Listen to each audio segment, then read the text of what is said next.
4:45 Thursday afternoon. Les Miserables has opened a couple of nights ago here in Manchester at the Palace. Cameron Mackintosh, who is the man in charge. I think it's fantastic that you are here to watch the show tonight, you know, here in Manchester. You're here talking about it.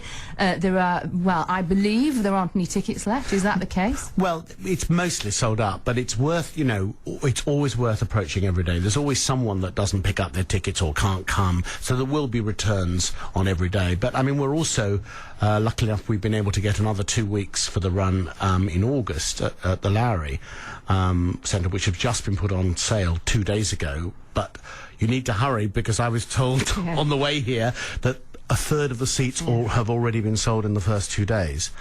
But it's worth it. This is, I mean, one of the reasons I'm very happy to be here is that this is such a fantastic cast, and I'm very proud of this new production, which is about to go all over the world, just like the Mary Poppins you saw last year went all over the world.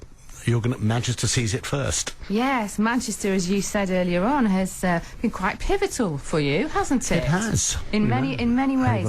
Over decades. Over decades, yes. There've been a good few decades, haven't there, really? So, are you taking things easier? It doesn't sound like it, I have to say. No, I mean, actually, this year is going to be one of the busiest years I've got, because, I've got, you know, about 10 projects in the mill, and as we're here, we're also went into rehearsal with Miss Saigon in Korea on Monday.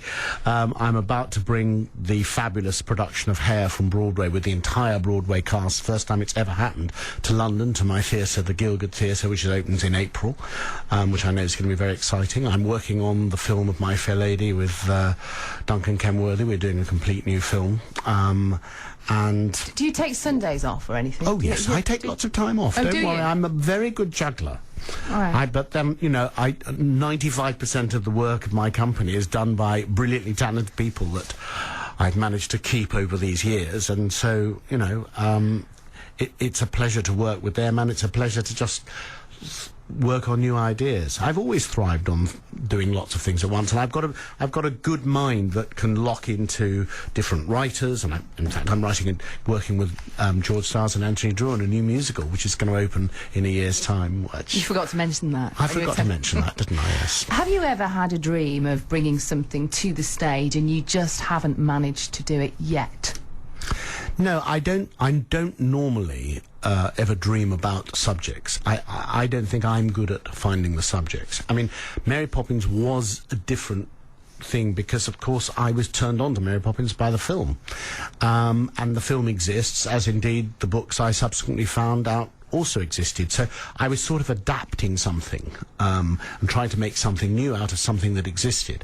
But that rarely happens. Normally, with a musical, I don't know what it's about, and it's the writing that comes to me. And it's like this new musical which is called Betty Blue Eyes, based on Alan Bennett's The Private Function. I would never have thought of that as a musical, but I remember when I heard it was an idea that was being written, I went, that's interesting. And then when it came to me, I thought, this is marvellous. It's completely original. It's the material that made me go, I want to do this. But I would never have said, let's do a musical of The Private Function. Because that's not what you particularly do. Yes, no, that's not. But I am going to be looking forward, because the star of this musical is going to be a pig, a live pig.